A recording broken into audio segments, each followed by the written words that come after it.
ये दिन यहाँ पर भगवान श्री राम की कथा सुनने के लिए आए हुए आप सब श्रोताओं के चरणों में दंडवत प्रणाम करते हुए आशीर्वाद की भी कामना करते हैं, क्योंकि जीवन में पहली बार ऐसा हुआ है कि कुछ भी तैयारी किए बिना यहाँ पर बैठा। रात्रि में कथा थी, फिर थोड़ा सोने में लेट हो गया, मंगला आरती करके नगर संकीर्तन में गए। IYF के बच्चे इतना उत्साह में नाच रहे थे, तो उसके साथ क्या करके जोश आ गया। 2-2 घंटे तक उनकी नाच लिए, तो भी बड़ी मुश्किल से बैठे ऐसे।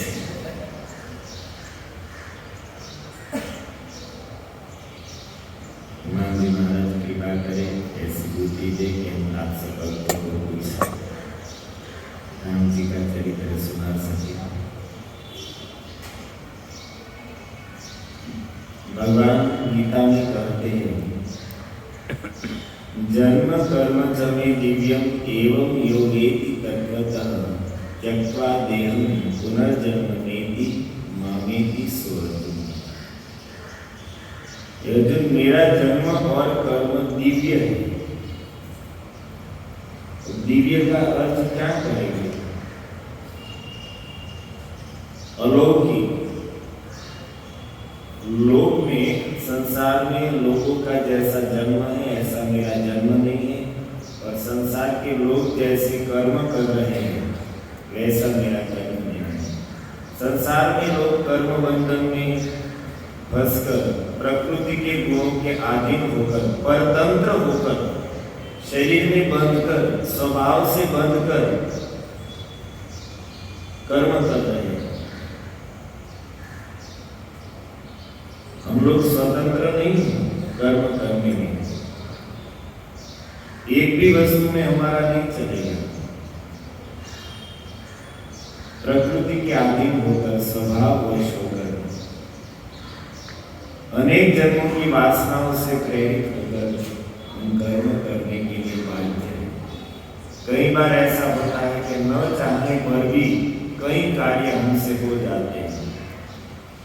गीता में भगवान को पूछा है कि क्यों कभी कभी ऐसा लगता है कि बलजबरी पूर्वक हमसे कराया जा रहा है,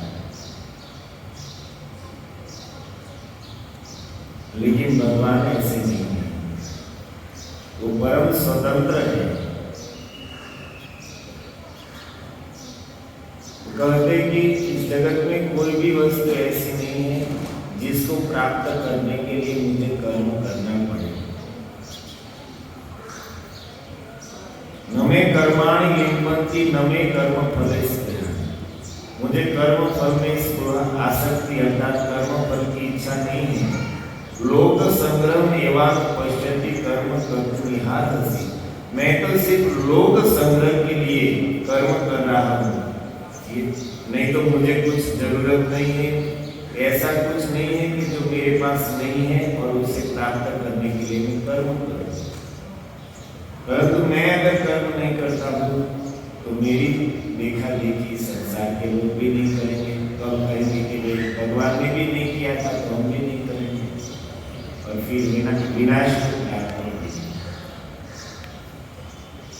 लोक संग्रह के लिए भी कर्म कर रहा हूँ, इतना स्पष्ट भगवान कर रहे हैं।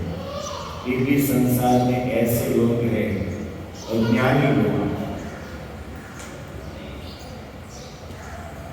और खास करके भगवान श्री रामचंद्र जी की लीला को देखकर, सुनकर वो समझ नहीं पाते हैं, और यही कहते हैं कि देखो भाई, भगवान को भी कर्म का फल भोगना ही पड़ता है। भगवान ने जो लीला की है राम रूप में, एक आदर्श मनुष्य जीवन दिखाने के लिए पूर्ण मनुष्य के रूप में लीला की है। और ईश्वर जी रावण ने वरदान मांगा था ब्रह्मा जी के पास कि मनुष्य को छोड़कर और किसी के हाथ से मेरी मृत्यु न हो। इसलिए देवता लोग भी सावधान रहते थे कि कहीं हम भगवान के सामने गए और उसकी मनुष्य लीला में भंग न हो। देवराज इंद्र भगवान जब शरभंग ऋषि के आश्रम में पहुंचे, वनवास के दरमियान अत्रि ऋषि के आश्रम से चलकर जा रहे थे, तो देवराज इंद्र शरभंग ऋषि के आश्रम में आए और ऋषि से कहते हैं कि आपके आश्रम पर भगवान आ रहे हैं सीता जी और लक्ष्मण के साथ, तो सबसे पहले मेरी ओर से आप राम जी के चरणों में क्षमा प्रार्थना करें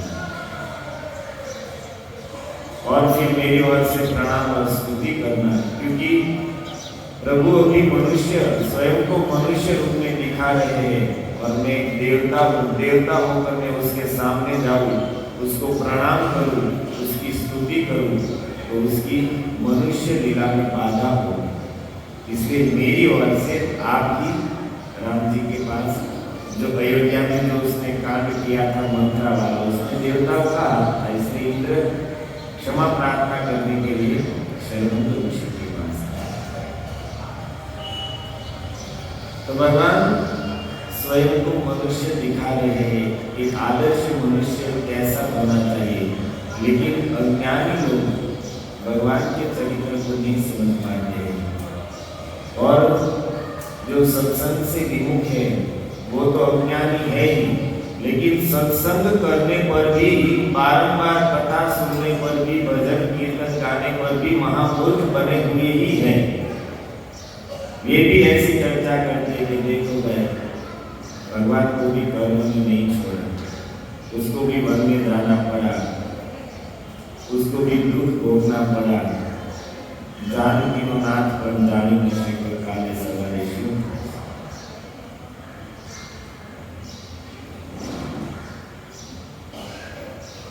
तो आप क्या बारंबार गीता सुन रहे हैं, शास्त्र में पढ़ रहे हैं, भगवान कहते हैं मेरे जन्म और कर्म दिव्य है, तो आपने उसमें दिव्यता क्या समझी?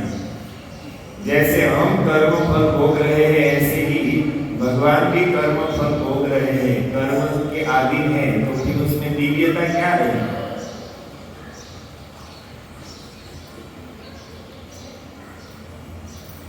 और संसार के लोग कहे तो दुख नहीं है, लेकिन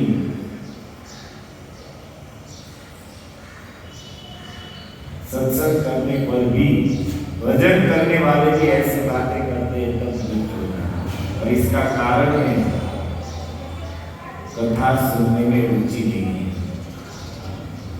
यहाँ पर क्लास चल रहा है और नीचे इधर उधर घूम रहे हैं, किचन में बैठ के गप्पे लगा रहे हैं, तो फल यही आएगा, अपराध ही होगा। सुखदेव जी की बात बहुत अच्छी लगती है। सुखदेव जी कहते हैं कि आप लोगों ने, आप जिस भगवान का भजन कर रहे हैं, जिस भगवान के लिए आपने कुछ छोड़ा है और वह भगवान आपका सब कार्य संभाल लेंगे, अगर इतना भी भरोसा नहीं है तो क्यों भजन कर रहे हैं? छोड़ दो भाई। जिसके भरोसे तुम भजन कर रहे हो, जिसके भजन के लिए तुमने अपने सांसारिक कार्यों को छोड़ा है, कुछ व्यवहारों को छोड़ा है, और वह प्रभु आपका सब कुछ संभाल लेंगे, इतना ही विश्वास नहीं है तो भजन क्यों करते हैं? हम जिसका भजन कर रहे हो भगवान कर्म फल के दाता है, परम स्वतंत्र है, ईश्वर के भी ईश्वर है, इतना विश्वास नहीं, इतनी समझ नहीं है, तो फिर कितनी भी माला कर ले क्या प्राप्त करेगा?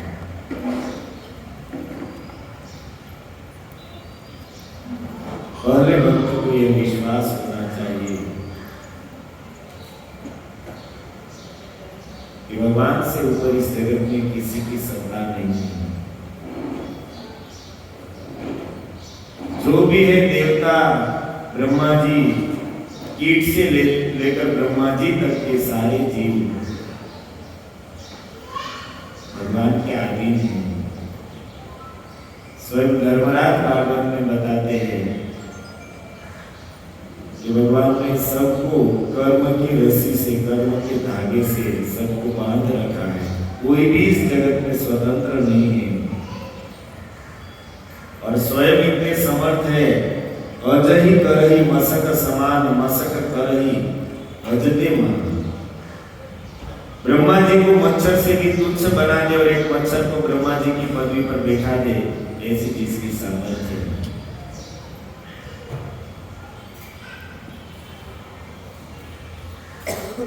पंचम स्कंद में किम पुरुष वर्ष सुखदेव जी कहते हैं कि आज भी हनुमान जी महाराज वहां पर अपने आराध्य सीताराम जी की उपासना करने में लगे हैं। किम पुरुषे वर्षे भगवन्तमादि पुरुषं लक्ष्मणाग्रजं सीताभिरामं रामं तश्चरण सन्निकर्ष्य धीरत परम भागवतो हनुमान सह किम पुरुषे अविरत भक्ति उपासते। आदि पुरुष भगवान श्री राम, उसके भाई लक्ष्मण और सीता जी के साथ तत्चरण सन्निकर्ष्य धीरत भगवान के चरणों में अत्यंत आसक्त होकर अविरत भक्ति उपासते, अखंड भक्ति से अविरत भक्ति पूर्वक सीताराम जी की उपासना कर रहे हैं। और भगवान ने हनुमान जी को प्रसन्न करने के लिए आष्टीशयन नामक गंधर्वों को आदेश दिया है कि आप मेरे हनुमान को मेरी कीर्ति, मेरा यश, मेरा नाम संकीर्तन सुनाकर प्रसन्न करो।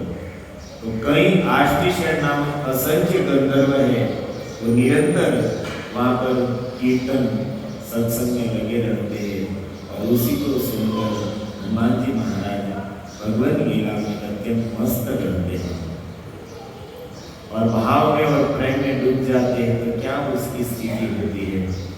यद कूपे ध्वनिमुल्लसंतम, एक एक रोम से ध्वनि प्रकट होने लगती है। हनुमान जी जब भाव में अपना हो जाते हैं, यद कूपम ध्वनिमुल्लसंतम, श्री राम जय राम जय जय राम, एक एक रोने से आ जाता है श्री राम जय राम जय जय। ऐसे हनुमान जी महाराज भगवान की स्तुति करते हुए बहुत ही सुंदर श्लोक उच्चारण करते हैं। ओम नमो भगवते उत्तम श्लोकाय, नमः आर्य लक्षण शीलव्रताय, नमः उपशिक्षितात्मन उपासित लोकाय, नमः साधुवाद निकषणाय, नमो ब्राह्मण्य देवाय महापुरुषाय महाराजाय नमः इति। कहे में भगवान उत्तम श्लोक को प्रणाम कर रहा है, जिसकी कीर्ति शास्त्र में उत्तम उत्तम श्लोकों में गाई गई है। या तो उत्तम उत्तम पुरुषों के द्वारा जिसका यश गाया जाता है, ऐसे उत्तम श्लोक भगवान को नमः नमस्कार करता हूँ। आर्य लक्षण शील व्रताय, जिसमें समस्त आर्य पुरुषों के लक्षण हैं। शील व्रताय, जो अत्यंत शीलवान है। उपशिक्षित आत्मन उपासित लोकाय, अपनी उपासना करने वाले लोगों को आचरण स्वयं आचरण करके सिखा रहे हैं। साधुवाद निकषणाय, जो साधु शिरोमणि है। नमो ब्राह्मण्य देवाय, जो ब्राह्मण्य देव है। महापुरुषाय महाराजाय नमः, ऐसे भगवान को बारंबार नमस्कार करना। स्तुति में हनुमान जी कहते हैं कि हे प्रभु, आप इस जगत में न तो रावण को मारने के लिए आए हैं, न धर्म की स्थापना करने आए हैं, न दुष्टों का विनाश करने आए हैं। ये सारे कार्य आपने किए, ये तो गौण बात है। आप मुख्य रूप से क्यों आए हैं? मर्त्यावतारस्त्रिहमार्त्य शिक्षणं रक्षोवधायैव न केवलं विभु। मर्त्यावतारस्त्रिहमार्त्य स्त्रिय मर्त्य शिक्षण, आप इस मर्त्य लोक में आए हैं मरण धर्म मनुष्य को शिक्षा देने के लिए। आपके अवतार का मुख्य प्रयोजन यह है, मर्त्यावतार स्त्रिय मर्त्य शिक्षण रक्षो वधाय न केवलम, आप सिर्फ राक्षसों का वध करने नहीं आए हैं।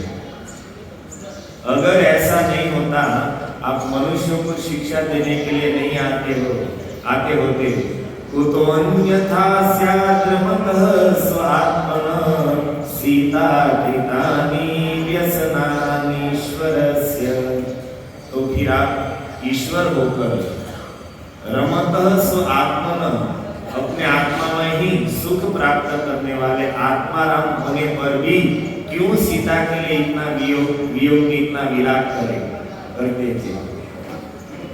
स्वयं सुख निदान आनंद धन होने पर भी सीता के लिए दुखी होकर इतना विलाप क्यों कर रहे हैं? इसीलिए कि मर्त्यावतार मर्त्य शिक्षण स्त्री संगीनाम गति इति प्रथयन चचार, स्त्रियों में आसक्त पुरुषों की क्या स्थिति हुई और पुरुषों में आसक्त स्त्रियों की क्या दशा हुई, इस बात को अपने आचरण से सीखा है। क्या अद्भुत चरित्र है। चित्रकूट में भगवान जब रह रहे थे, भरत जी महाराज सारा अयोध्या का समाज लेकर चित्रकूट में आए हैं राम जी को मनाने के लिए। और इधर अयोध्या में जब से उत्पात हुआ है, राम जी वन में गए हैं, दशरथ जी का शरीर छूटा, समाचार मिलते ही जनक महाराज ने अपने गुप्तचरों को अयोध्या भेजा है यहाँ का समाचार लाने के लिए कि भरत क्या करना चाहते हैं। और जब उसे भी मालूम हुआ कि भरत राम को वापस लाने के लिए चित्रकूट गए हैं, तो जनक महाराज भी अपना मिथिला का समाज लेकर चित्रकूट आए हैं। थोड़े दिन वहां पर रुके हैं और फिर बड़ा संवाद हुआ। राम जी ने जैसे तैसे भरत जी को समझाकर अपनी पादुकाओं का आधार देकर फिर वापस अयोध्या भेजा है। परंतु भरत जी जब चित्रकूट गए हैं तो अयोध्या को संभालने के लिए पूरी अयोध्या को खाली करके तो जा नहीं सकते, तो कई विश्वासु सेवकों को और भी प्रजा के अनेक लोगों को अयोध्या में छोड़कर आए हैं देखभाल के लिए। तो भरत जी जब वापस पहुंचे, अयोध्या के सारे लोग वापस पहुंचे, तो वो लोग वहां पर जो रह गए थे, जिसको राम जी का दर्शन नहीं हुआ था, वो लोग धीरे धीरे करके बारी बारी से चित्रकूट आने लगे राम जी से मिलने के लिए। और फिर जो गए थे, राम जी ने समझा बुझा कर चित्रकूट से अयोध्या वापस भेजा था, किसी को जाना नहीं था। उनमें से भी कोई कोई लोग जब भी मन में आया तो निकले, चलो चित्रकूट जाके राम जी के दर्शन करके आ जाते हैं। और कोई कानून तो लगा नहीं सकते कि यहाँ पर कोई आ नहीं सकता है। और ऐसे ही जनकपुर के लोग भी जब मन आए तब धीरे धीरे चित्रकूट आने लगे। अब जब लोगों की आवाजाही बढ़ गई तो राम जी सोच रहे कि लक्ष्मण, ये तो परम शांत स्थान है, ये घोर वन में सिर्फ तपस्वी और ऋषि मुनि रहकर अपनी साधना में भजन में लगे हुए हैं, लेकिन अयोध्या के लोग बारंबार आ रहे हैं उनसे मिलने के लिए। इसी कारण से इन लोगों को अपनी अपनी साधना में विक्षेप हो रहा है, क्योंकि राम जी ने देख लिया था कि कभी कभी तपस्वी लोग, ऋषि लोग, अयोध्या के लोग आ रहे हैं या तो कोई भी लोग आ रहे हैं तो वो लोग रास्ता बदल देते थे, क्योंकि एकांत में रहने वाले तपस्वी लोग थे, उसके मन में यही था कि वे संसारी लोगों से दूर रहना ही अच्छा है, क्योंकि कब संग का रंग चढ़ जाए कहा नहीं जाता। ये लोग कलयुग में हरिनाम का बल है कि लाल कपड़े में टिके हुए हैं, नहीं तो हरिनाम रूपी बल न होता तो संभव ही नहीं। संसारी लोगों के साथ रहने में रंग चढ़ता ही है। हम सुबह में कितनी भजन कितनी भी साधना करें, लेकिन दिन में ऑफिस में जाएंगे तो लोग सब चौपट कर ही देते हैं।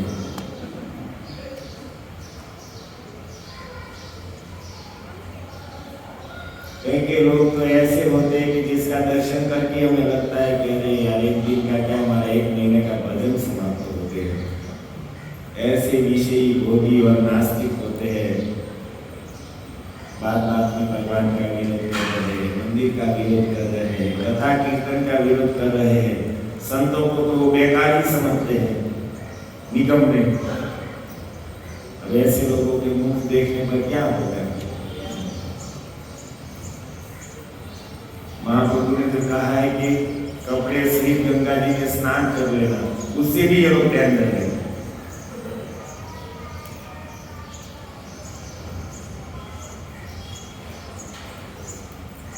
तो राम जी ने देख लिया कि इन सब ऋषियों को, तपस्वियों को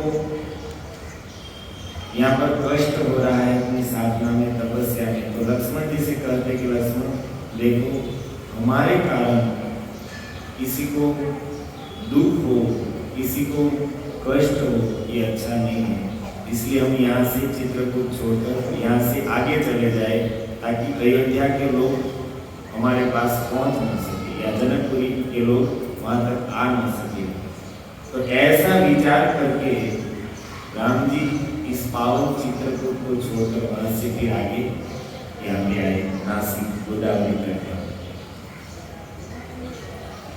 कितनी सावधानी है भगवान के अंदर हम लोगों को सिखाने के लिए कि कितना व्यक्ति को जीवन में सजग रहना चाहिए कि हमारे कारण दूसरों को कोई पीड़ा न हो, दूसरों को कष्ट न हो। क्योंकि कर्म का सिद्धांत ऐसा है कि हमने किसी को कष्ट दिया है, पीड़ा पहुंचाई है, दुख दिया है, तो हमारे ऊपर आएगा ही आएगा। कोई भी वस्तु आकाश में फेंकेंगे, जितनी जोर से फेंकेंगे उतनी ही जोर से वापस आएगी। कर्म प्रधान ईश्वर चिराखा, जो जस करहि सो तस फल चाखा। इस विश्व को भगवान ने कर्म के अधीन बनाया है।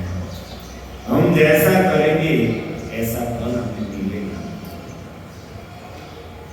हम दूसरे से जो आशा रखते हैं ऐसा ही हमें स्वयं वैसा आचरण करना पड़ेगा।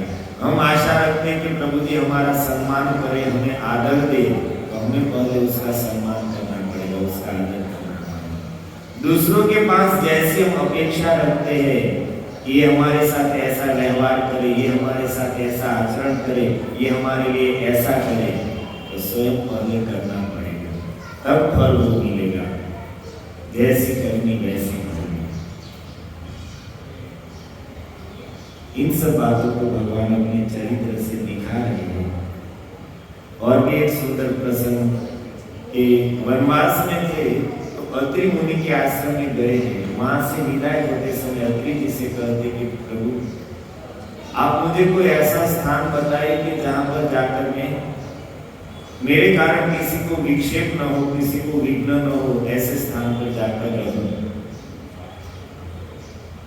फिर वहां से गए वाल्मीकि जी के आश्रम। वाल्मीकि जी को भी यही प्रश्न किया है कि भगवान आप मुझे बताएं कि मैं कहाँ जाऊं और कहाँ रहूं और क्या करूं। अगस्त्य जी के आश्रम में गए हैं। अगस्त्य जी को प्रणाम करके उसको भी यही बात पूछी कि मैं क्या करूं, आप मुझे बताइए कहाँ जाऊं, कैसे एक राक्षसों को, ऋषियों के द्रोही, संतों के द्रोही असुरों को मैं कैसे मारूं। जिन जिन आश्रम में गए हैं वहां पर भगवान ने यही पूछा है कि आप मुझे बताएं कि मैं क्या करूं। क्यों? क्योंकि हमें सिखाना चाहते हैं कि कुछ भी कार्य जीवन में करना हो तो गुरुजनों की, साधुओं की सलाह लेकर उसके आदेश से करना चाहिए, ताकि उस कार्य में सफलता हो। हम कुछ भी कार्य करना हो तो पहले गुरु से पूछिए। दीक्षा गुरु से न पूछ पाए तो शिक्षा गुरु से पूछे, नहीं तो कोई वरिष्ठ वैष्णव से पूछे। संसारिक कोई कार्य है तो अपने माता पिता से पूछे, अपने वडीलों से पूछे। बड़े लोगों की आज्ञा से किए हुए कार्य में दोष नहीं लगता है। गलती हो जाए, अपने से पूजनीय लोगों से पूछकर उसके आदेश से किए हुए कार्य में कुछ गलती हो जाए, त्रुटि हो जाए, तो भी दोष नहीं लगता। इन सब बातों को भगवान अपने चरित्र से सिखा रहे हैं। हमारे गुरु महाराज परम पूज्य राधा गोविंददास गोस्वामी महाराज कहते हैं कि भगवान कृष्ण के असंख्य अवतार हुए, कितने अवतार हुए जिसकी कोई गिनती नहीं होती है। सुध जी कहते हैं कि जैसे विशाल सरोवर से अनेक झरनों में पानी बहता रहता है, ऐसे ही भगवान से अवतार प्रकट होते ही रहते। असंख्य असंख्य ब्रह्मांड है और जहाँ जहाँ आवश्यक है, जहाँ जहाँ भक्तों पर कष्ट है, धर्म की हानि होती है, वहीं पर भगवान प्रकट होकर लीलाएं करते रहते हैं। तो कितने अवतार है उसकी कोई गिनती नहीं है, लेकिन उन असंख्य अवतारों में मुचुकुंद महाराज के सामने भगवान कहते हैं, मुचुकुंद महाराज ने पूछा कि आप कौन हैं? तो भगवान कहते हैं क्या परिचय? मेरे नाम इतने हैं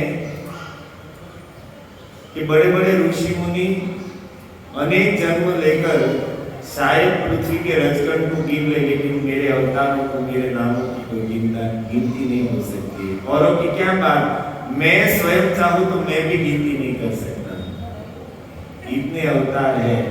लेकिन गुरु महाराज कहते हैं कि कृष्ण के उन सभी अवतारों में अगर सर्वश्रेष्ठ कोई अवतार है तो वह भगवान रामचंद्र है,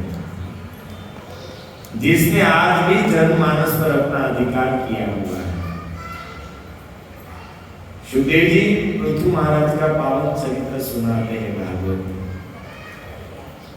और पृथु महाराज का चरित्र सुनाकर अंत में कहते हैं कि पृथु महाराज की कीर्ति संसार में इतनी विस्तरित हुई कि दिन रात यत्र तत्र लोग उसका गान किया करते थे। और प्रविष्ट कर्ण रंध्रेण स्त्रीणाम सताम इव राम, और स्त्रियों ने तो पृथु महाराज की कथा को सुना और सुन सुनकर उसके हृदय में, कान के रास्ते से हृदय में पृथु महाराज ऐसे बस गए जैसे संतों के हृदय में भगवान राम बसते हैं। सताम इव राम, स्त्रियों के हृदय पर पृथु महाराज ने ऐसा अधिकार कर लिया जैसे संतों के, साधुओं के हृदय पर अपने पावन चरित्र से राम जी ने अधिकार किया। ऐसी तो कैसी भगवान राम की लीलाएं थी, उसका यश कैसा था। सुखदेव जी ने मानो एक ही श्लोक में भगवान राम के यश का जो अद्भुत वर्णन किया है, कहीं पर भी ऐसा श्लोक नहीं पाया जाता है भगवान राम के यश के बारे में।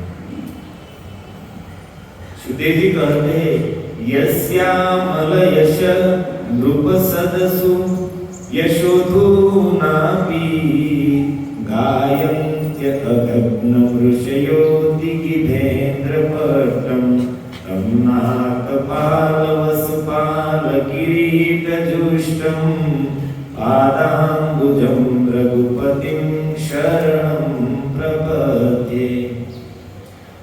यस्य अमलम यशो, जिसका निर्मल यश नृप सदसु गायन्ति, बड़े बड़े राजाओं की सभा में गाया जाता है, और ऋषय बड़े बड़े ऋषि मुनि भी जिसके यश का गान करते रहते हैं। और बड़ी बात है, सुखदेव जी कहते हैं कि अधुना भी, आज भी परीक्षित जी को कब कथा सुना रहे हैं?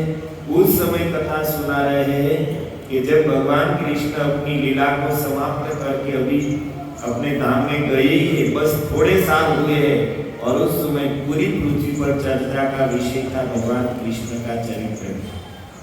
भगवान कृष्ण ने ऐसी मधुर मधुर लीलाएं की है कि सब लोग उसी का गान करते रहते थे, क्योंकि अभी कृष्ण इस तरह धाम से गई है तो उसकी ताजी है लीलाएं। लेकिन उस समय सुखदेव जी कहते अधुना भी भगवान कृष्ण लीला करके गए हैं, सब लोग उसी की चर्चा में लगे हैं, लेकिन फिर भी इस समय भी बड़े बड़े राजाओं की सभा में, बड़े बड़े ऋषियों की सभा में राम जी का चरित्र गान होता रहता है।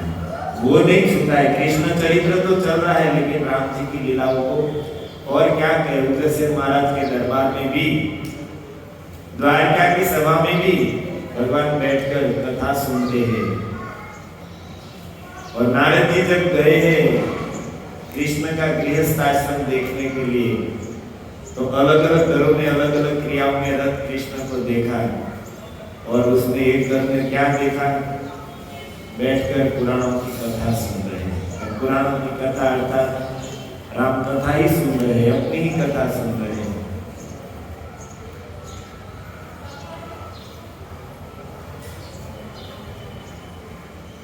नागपाल, वसुपाल, किरीट जुष्टन, बड़े बड़े लोकपाल, पृथ्वी के राजा जिसके चरणों में अपना मुकुट रखकर वंदना करते हैं। और भगवान श्री रामचंद्र ने अपना उज्जवल यश इतना फैलाया कि दिशाओं को धारण करने वाले दिक्पाल जो गज है, 4 गज जिसने दिशाओं को धारण किया है, उस दिशाओं के दिग्गज हाथियों के काले शरीर भी भगवान राम की उज्जवल कीर्ति के चलते वो भी सफेद हो गए। इतनी भगवान राम की उज्जवल कीर्ति का विस्तार हुआ। तो ऐसे भगवान श्री रामचंद्र का जन्मदिन है। श्री सुखदेव जी कहते कि खट्वांगाश्च दीर्घबाहुश्च रघुस्त तस्मात् पृथुश्रवा। सूर्यवंश का वर्णन कर रहे हैं और सूर्यवंश का वर्णन करते हुए कहते कि उसके एक महान पराक्रमी राजा हुए खट्वांग, जिसका चरित्र वो प्रारंभ में कह चुके हैं। खट्वांग नाम राजर्षि ज्ञात्वेताम आयुषं मुहूर्तम सर्वं उत्सृज्यते तद्वान् वयं करें। एक ही क्षण में भगवान का स्मरण करके वो धाम में पहुंच गए। उसके पुत्र हुए दीर्घबाहु और दीर्घबाहु के पुत्र हुए पृथुश्रवा रघु। महाराज रघु जो ऐसे महान पराक्रमी थे कि जिसके चलते पूरा सूर्यवंशी रघुवंश हो गया, इसलिए कहते पृथुश्रवा, उसके यश का बहुत विस्तार हुआ। और उस महाराज रघु के पुत्र हुए अज और ततो तस्मात् दशरथो भवत्। महाराज अज के पुत्र हुए दशरथ। और फिर दशरथ महाराज के लिए कहते कि तस्यापि भगवान एष साक्षात् ब्रह्ममयो हरि अंशांशेन चतुर्धा पुत्रत्वं प्रार्थिते सुरे। देवताओं की प्रार्थना पर भगवान दशरथ जी के पुत्र के रूप में 4 रूप में प्रकट हुए। राम लक्ष्मण भरत शत्रुघ्न इति संज्ञया। राम लक्ष्मण भरत और शत्रुघ्न 4 रूप से साक्षात भगवान श्री हरि जी अपने अंश से इन 4 रूपों में प्रकट हुए। और सुखदेव जी ने तो 2 अध्याय में ही कथा कही है, क्योंकि वो जानते थे कि राम जी के चरित्र में डूब जाऊंगा तो परीक्षित जी के पास समय नहीं है। अब सिर्फ 3 दिन ही बचे हुए थे, 4थे दिन की कथा तो चल रही है। इसलिए कह दिया कि राजन, भगवान राम जी का चरित्र तस्यानुचरितम राजन ऋषिभिः तत्वदर्शिभिः श्रुतम ही वर्णितम भूरि त्वया सीतापतेर्मुः। बड़े बड़े तत्वदर्शी ऋषियों ने भगवान श्री रामचंद्र के चरित्र का विस्तार से वर्णन किया है और आप बार-बार उसे सुन भी चुके हैं, इसलिए मैं विस्तार से नहीं कर रहा। लेकिन रामायण में खास करके आज के समय में संसार में प्रसिद्ध है रामचरितमानस। उसमें तुलसीदास जी ने बहुत सुंदर वर्णन किया है इस जन्म के प्रसंग में। अयोध्या का वर्णन करते हुए कहते कि अवधपुरी रघुकुल मनि राम वेद विहित तेहि दशरथ नाम। अवधपुरी रघुवंशियों की राजधानी है और उस अयोध्या में वेदों में भी जिसकी महिमा गाई है, ऐसे दशरथ जी राज्य कर रहे हैं, राजा है। और दशरथ जी कैसे है? धर्म धुरंधर गुण निधि ज्ञानी। धर्म धुरंधर, धर्म के मार्ग पर चलने वाले हैं, और गुण निधि, समस्त गुण जिसके अंदर बसे हुए हैं, ज्ञानी है। और सबसे बड़ी योग्यता उसकी क्या बता रहे? हृदय भगति मति सारंग पाणी। हृदय में भक्ति और मति में सारंग धनुष्य को धारण करने वाले भगवान। ऐसे दशरथ महाराज जिसकी अनेक रानियां हैं, लेकिन मुख्य 3 हैं, कौशल्या, सुमित्रा और कैकेयी। एक समय दशरथ जी के मन में विचार आया कि अब वृद्धावस्था आ गई है, ये कोई राज्य करने की उम्र नहीं है, लेकिन क्या करूं? कोई ऐसा पुत्र नहीं है जो राज्य को संभाल सके। अगर एक ऐसा पुत्र होता तो मैं उसे राज्य देकर अवश्य ही इन सब को छोड़कर रंगे जाकर भजन करके अपना कल्याण कर लेता। और ऐसा विचार आया तो क्या करेगा? सीधे ही गुरु के पास गए। गुरु गृह गया तुरंत महिपाला, चरण लागी कर विनय विशाला।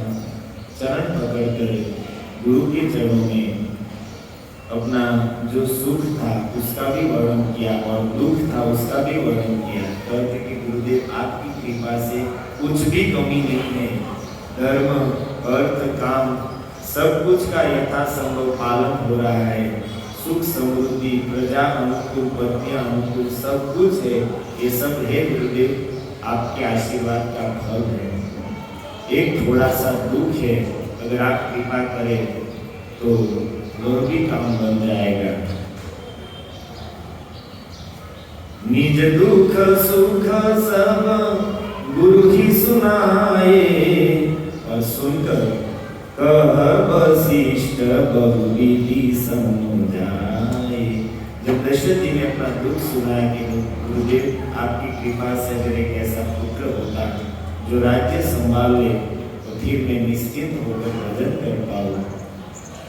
वशिष्ठ जी कहते हैं, दशरथ जी ने जैसे ही कहा तुरंत ही वशिष्ठ जी कहते हैं, दरहु धीर होई हहि सुतचारी, त्रिभुवन विदित भगत भयहारी। राजा आप धैर्य रखिए, एक नहीं आपको 4 पुत्र होंगे, पर कौन कैसे पुत्र होंगे? त्रिभुवन विदित भगत भयहारी। त्रिभुवन में जिसकी ख्याति है, अपने भक्तों के भय को हरण करने वाले हैं, वह आपके पुत्र के रूप में आएंगे। अर्थात स्पष्टता कर दी कि साक्षात भगवान ही आपके पुत्र बनकर आएंगे। क्यों? वशिष्ठ जी को कैसे मालूम था? इससे पहले प्रसन्न घटना हो चुकी है कि रावण के आतंक से दुखी होकर देवता, माता पृथ्वी, ब्रह्मा जी सब ऋषियों को साथ में लेकर क्षीर समुद्र पर गए हैं। वहां पर पुरुष सूक्त द्वारा स्तुति की है और प्रसन्न होकर भगवान ने कहा है कि देवताओं, हे पृथ्वी, हे ऋषियों, आप लोग थोड़ा धैर्य रखिए, मैं पृथ्वी का भार हरण करूंगा। मैं अयोध्या में दशरथ जी के यहाँ पर प्रकट होकर सारे असुरों का विनाश करके आप सब लोगों को सूची करूंगा। देवताओं की, ऋषियों की उन सभा में वशिष्ठ जी भी थे, वहां पर प्रार्थना करने गए थे। इसलिए वो तो पहले से ही जानते थे, लेकिन प्रतीक्षा कर रहे थे कि कब दशरथ जी आए, पुत्र की जिज्ञासा लेकर। और आज जैसे ही आए हैं तुरंत ही प्रसन्न होकर कहते कि राजन आप धीरज रखिए, एक नहीं आपको 4 पुत्र होंगे, और वह भी सामान्य नहीं, भक्तों के भय को हरण करने वाले साक्षात भक्त वत्सल भगवान ही आपके पुत्र के रूप में आएंगे। और फिर पुत्र प्राप्ति के लिए वशिष्ठ जी ने श्रृंगी ऋषि वशिष्ठ बुलाए, पुत्र काम शुभ यज्ञ कराया। श्रृंगी उत्कृष्ट यज्ञ कराया है। यज्ञ प्रारंभ हुआ, बहुत भव्य बहुत दिव्य यज्ञ हुआ है, लेकिन उस यज्ञ में आहुति देने के लिए स्वयं वशिष्ठ जी बैठे हैं, क्योंकि वशिष्ठ जी जानते हैं कि सामान्य यज्ञ में इतना सामर्थ्य तो है नहीं जो भगवान को प्रकट कर सके। बिना भक्ति के इस जगत में भगवान को नीचे लाना ये संभव नहीं है। इसलिए वशिष्ठ जी स्वयं बैठे हैं यज्ञ में और आहुति दे रहे। तो कैसे आहुति दी? भगति सहित मुनि आहुति दीनी, भक्ति सहित आहुति दीनी।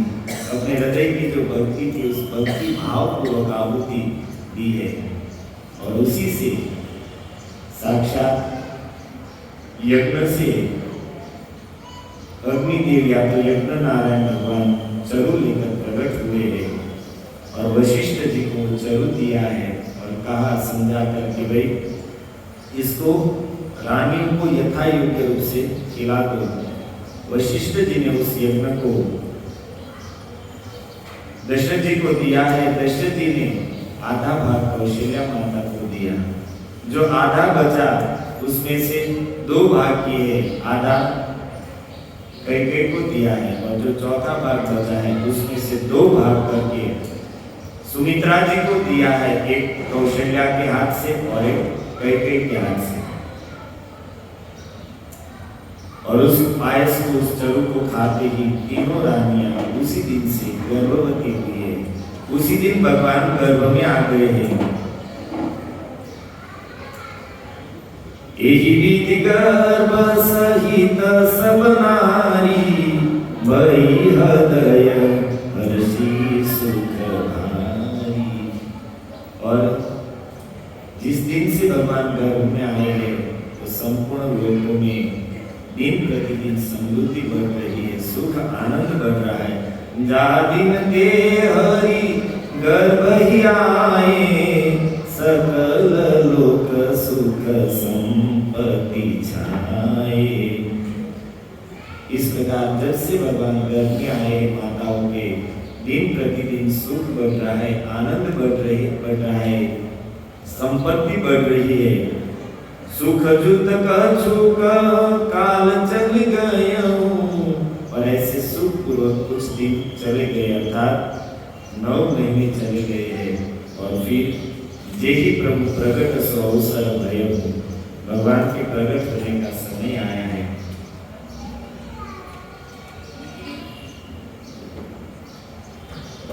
जोग लगन कर बार तीजी सकल भय अनुकूल, चरु बचोर हर्ष जुत राम जन्म सुखपूर्ण।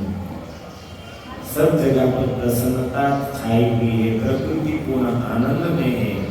और फिर प्रतीक्षा करते करते धीरे धीरे वो समय आ गया, अर्थात आज का ही दिन आया है।